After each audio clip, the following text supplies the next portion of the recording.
So we are still talking about the Bitcoin. We're talking about the economic side of it. So some people might be arguing the first what are the misconceptions about Bitcoin? Everybody have misconception about stuffs until they come to the point. Even as we talk, there are people who still have misconception about marriage. People have misconception on every facet of life, on every issue of life. And the first misconception about Bitcoin is that Bitcoin is a Ponzi scheme. Oh, where is this money coming from? Who is giving this money? This is a scam. Oh, I'm telling you guys, this is a scam. So there is this notion that Bitcoin is a Ponzi scheme.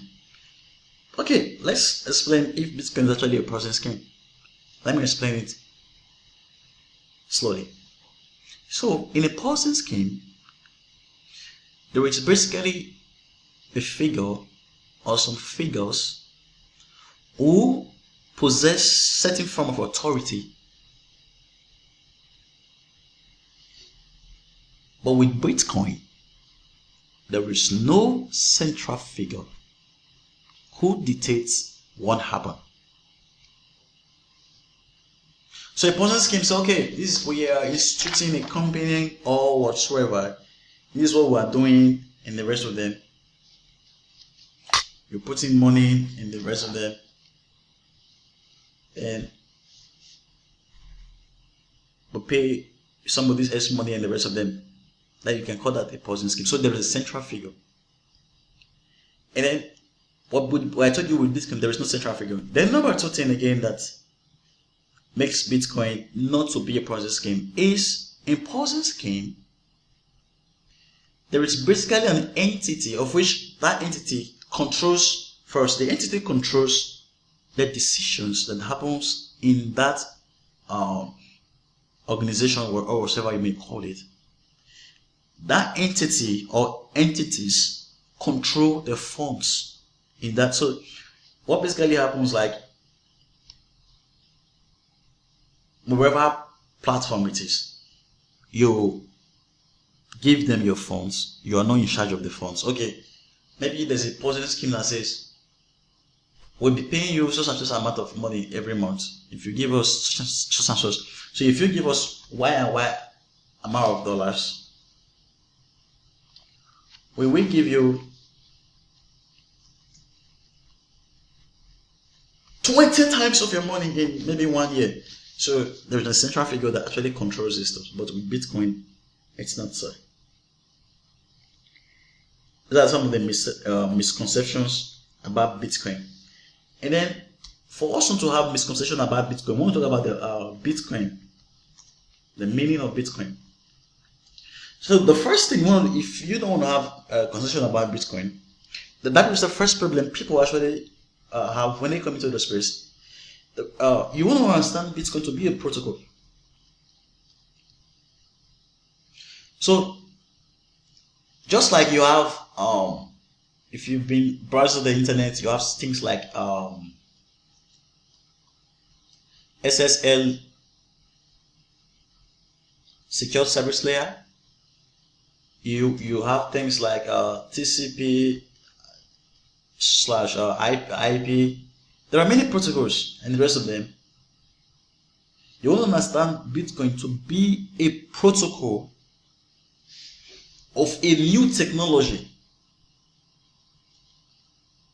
We'll be explaining that. When I was contemplating making this video, I was like, should we talk about the technical side of it per se, or should I just explain the economics part of it so people can actually know, and then should I just explain a little about the technical side of it? So I'll be in this course, cryptocurrency for beginners, I'll be touching on everything from the technical side. I'll be touching on everything, but I will not be going in depth. The second course that we'll be making it will be talking about.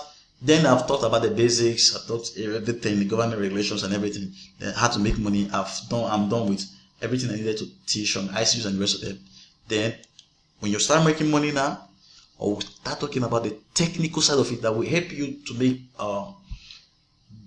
maybe you want to come into the space to form your own company or whatever that will help you. But for now, we'll not be talking about the technical side of it. So you want to understand Bitcoin to be a protocol. The number two thing again, you want to understand Bitcoin to be a network. So there is people who are doing work, computers that are doing work, that are interconnected. So you have a net of computers that are working. Network.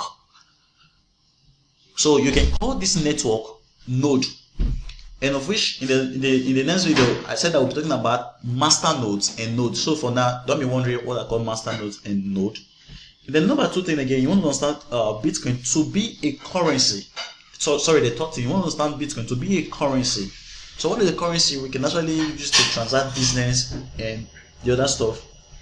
And then you want to understand Bitcoin to be an open source software. So you want to understand Bitcoin to be an open source software. And then let's talk about the demerits of Bitcoin. So the demerit of Bitcoin as an open source software is the issue of what they call reverse engineering. So what is reverse engineering?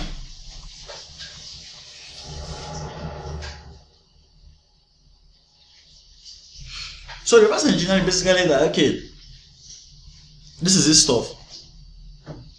It's happening in some country. Oh, I won't call some country, so I don't get into some controversy with some persons.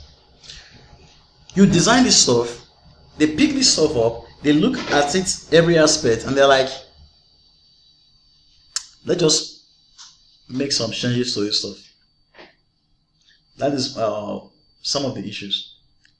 And then there is the issue of forking. So what is forking? Forking says, well, it's open source. We're talking about how do you achieve consensus? How do you achieve an agreement that something is great, maybe one of votes or whatever. Oh, some group of people says no. We don't like what is going on with this Bitcoin. We're going to form our own company. So you now have Bitcoin, you have Bitcoin Cash, you have Ethereum, you have Ethereum Classic, and forking basically has to do with splitting. No, we don't like what is going on. We want to form our own. So because it's open source, it has that problem. And then the next thing is the tragedy of the commons.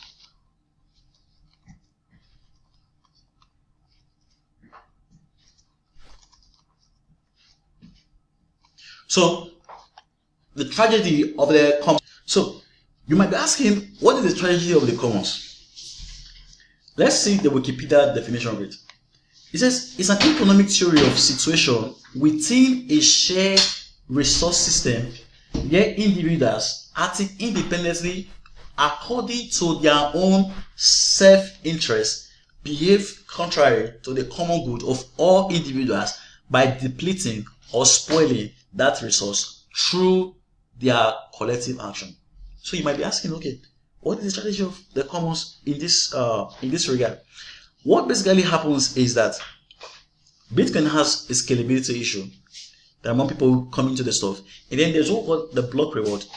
The block reward is becoming tinier, decreasing on a daily basis, right? Just like the common is, why not put this thing and let it benefit everybody? Transaction cost will be very, very big. No, so person says, because this thing is a shared resource, we are not going to make change to the code. We don't want to benefit everybody. We have some benefits today. Now we are not ready to let go. And therefore, we don't care what happens to the collective good of every person. We are just concerned for our own. It is what happens in a country. Okay, we don't care what happens in other places. All we want our state. We want this place to be developed. We don't care. Oh, okay, maybe you have a country, there's oil.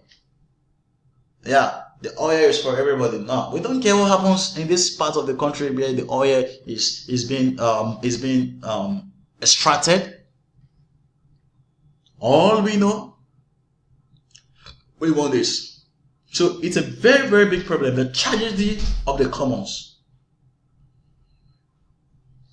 where in a shared resource system, individual users act independently according to their own self-interest. It's a very big problem. So my people say, "Oh, the system is flawless. This is that, and the rest of them."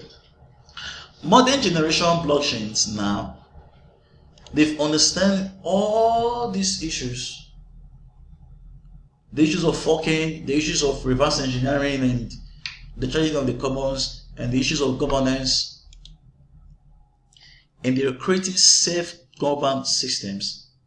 They are creating scalable blockchains. That is, if the blockchain grows to a certain size, it scales automatically without needing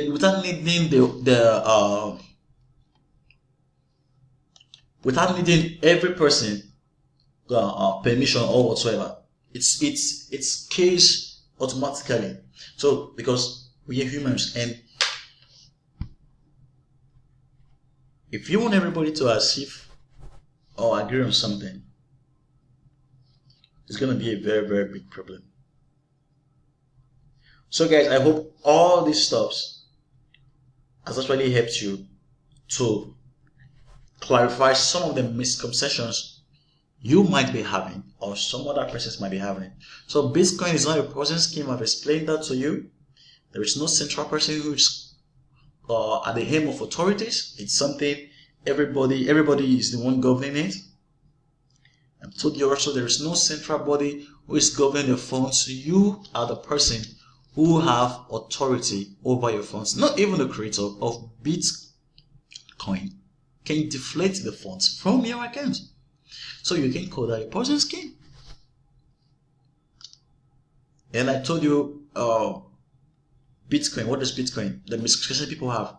I told you there are 4 things about Bitcoin. Bitcoin is a protocol. Bitcoin is a network. Bitcoin is a currency. And I told you that Bitcoin is open source. And I give you the different demerits with Bitcoin being an open source. However, you might be asking if, okay, Bitcoin is not a Ponzi scheme, how come about we hear of some platforms that maybe when I was doing the course, I talked about the fraud, the scams, like high yield investment programs. Now, Bitcoin is a currency, right? So if it's a currency, it's money, right? So people, it's inherent in people to always do wrong to get money. That is why you see someone is in a political office, he wants to steal. Someone wants to defraud another person. So if tomorrow, if let's say tomorrow we say Bitcoin is banned, and the government comes and says, like I told you, the government says water is now the new money, don't you think someone will still want to defraud someone? Come on, it's something that is inherent in man, and there is nothing that will take it away. So you want to pay attention to all these stuff. So guys, I will be seeing you in the next video, where we'll be talking about how cryptocurrency works. So guys, do have a very good day.